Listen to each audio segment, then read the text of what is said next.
नमो नमः मित्रों, मैं स्तुति आज आप सबके समक्ष लेकर आई हूँ पंचम पाठः अर्थात पांचवा चैप्टर आपकी संस्कृत क्लास 6 का, जिसका नाम है वृक्षः। तो शुरू करते हैं। वने वने निवसन्तो वृक्षः वनम वनम रचयन्ति वृक्षः। अर्थात वने वने यानी प्रत्येक वन में, निवसन्तः अर्थात रहते हुए या फिर रहने वाले, वृक्षः अर्थात पेड़, वनम वनम प्रत्येक वन, रचयन्ति रचते हैं अर्थात बनाते हैं। पूर्ण रूप से समझते हैं। वने वने यानी पेड़ जो है ना, वो प्रत्येक वन में रहने वाले हैं। हर वन की रचना जब होती है तो उसमें पेड़ होना बहुत आवश्यक है।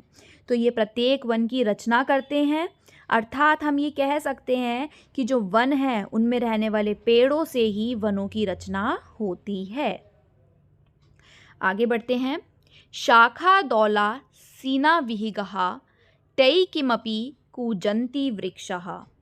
अर्थात जो शाखा है, डालियाँ, दौला अर्थात झूला, आसीन्नः अर्थात उस पर बैठे हुए, विहिगः विहग अर्थात पक्षीगण, किमपि यानी कुछ भी या फिर कुछ कुछ, कूजन्ति कूकते हैं।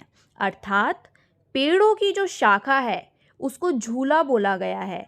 पेड़ों की जो शाखा है, रूपी झूला जो है जिस पे पक्षी बैठते हैं, ऐसा प्रतीत होता है कि जो पक्षी हैं वो कूकने के माध्यम से, जैसे वो ची ची कू कू अपनी साउंड्स निकालते हैं, उसके माध्यम से जो पेड़ हैं वह भी कुछ चहक रहे हैं, यानी पेड़ भी कुछ कहना चाहते हैं। पिबन्ति पवनम जलम संततम साधु जना इव सर्वे वृक्षः। अर्थात पिबन्ति यानी पीना, संततम निरंतर यानी लगातार, साधु जना जो तपस्वी लोग हैं, सज्जन व्यक्ति हैं, इव उनकी तरह की तरह, पवनम हवा। अब इसको समझते हैं पूर्ण रूप से। जो सभी पेड़ हैं वह साधुओं जैसे हैं, जो लगातार हवा और पानी पीते हैं। साधु भी इसी तपस्या के साथ रहते हैं, है ना। अर्थात जो पेड़ है ना, वो तपस्वियों की तरह केवल हवा पानी पीकर जीवन यापन करते हैं। स्पर्शन्ति पादै पातालं च नभः शिरससु वहन्ति वृक्षः। अर्थात जो स्पर्शन्ति यानी स्पर्श करते हैं, पादै यानी पैरों से, पातालम अर्थात पाताल को, नभः अर्थात आकाश, शिरससु अर्थात सिर से, शिर बोलते हैं सर को, सिर से, वहन्ति ढोते हैं, या फिर बोल सकते हैं हम धारण करते हैं। पूर्ण रूप से समझते हैं कि जो पेड़ हैं वह अपने जो जड़ रूपी पैर हैं, जड़ रूपी जड़ों को पैर बोला गया है, तो जो पैर हैं उनसे पाताल को छूते हैं, ठीक है, और वे अपने सर पर आकाश को ढोते हैं। इस प्रकार से लग रहा है कि जो उनकी जड़ें हैं पेड़ों की, उन्होंने पाताल को छू रखा है और आकाश को सर से ढोते हैं, ठीक है। अर्थात हम कह सकते हैं कि जो पेड़ हैं उनकी जड़ें जो हैं धरती में बहुत गहरी हैं, और ऊंचे ऊंचे जो गगनचुंबी जो पेड़ हैं, जो गगन को चुम कर रहे हैं यानी ऊपर जाके छू रहे हैं, तो वो जो पेड़ हैं उनको देखकर ऐसा लगता है जैसे पेड़ आसमान को अपने सर पर धारण किए हुए हैं। पयोदर्पणे स्वप्रतिबिंबम कौतुकेन पश्यन्ति वृक्षः।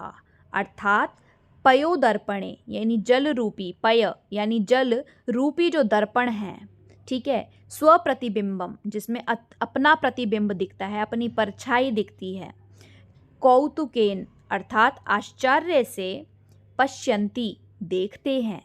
मतलब है इसका, पेड़ अपने प्रतिबिंब को जल रूपी दर्पण में देखते हैं। पता है ना, जब पानी होता है आसपास, कुछ भी लेक्स हैं या कुछ भी है, तो वहाँ पे उसमें प्रतिबिंब दिखता है, यानी पेड़ों की परछाई जो होती है वो पानी के अंदर दिखाई देती है। तो दर्पण में वो आश्चर्य से देख रहे हैं, अर्थात जैसे झील के किनारे स्थित जो पेड़ हैं उनका प्रतिबिंब जैसे दिखता है, जो मैंने भी आपको बताया। तो जैसे जो पेड़ हैं वो अपना आईना जो है उनका क्या हुआ, आईना जो हुआ वो पानी हुआ जो वहाँ पे उस वक्त है, तो उसको वो आश्चर्य से देख रहे हैं। प्रसार्य स्वच्छाय संस्तरणं कुर्वन्ति सत्कारं वृक्षः, अर्थात जो फैलाकर यानी प्रसार्य यानी फैलाकर, स्वच्छाया संस्तरणम अर्थात अपनी छाया रूपी बिस्तर को, ठीक है, सत्कारम यानी आदर से, कुर्वन्ति करते हैं, मतलब कि पेड़ जो हैं वह अपनी छाया रूपी जो बिस्तर है उसको फैलाकर सबका आदर सत्कार करते हैं। आप देखते हैं ना कि जो पेड़ होता है वो अपनी छाया से एक तरीके का हमको कितना रिलैक्स फील होता है ना जब हम किसी पेड़ के नीचे खड़े हो जाते हैं, जब बहुत धूप हो रही होती है तो, है ना।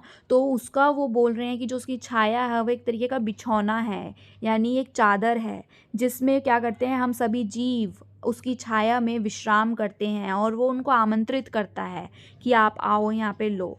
तो ये चैप्टर यहीं तक था। आई होप सो आपको बहुत अच्छे से समझ में आया होगा। इन केस अगर आपको कोई भी डाउट होता है तो आप मुझे कमेंट बॉक्स में बता सकते हैं। बाकी thank you so much for watching. मिलते हैं अपनी नेक्स्ट वीडियो के साथ।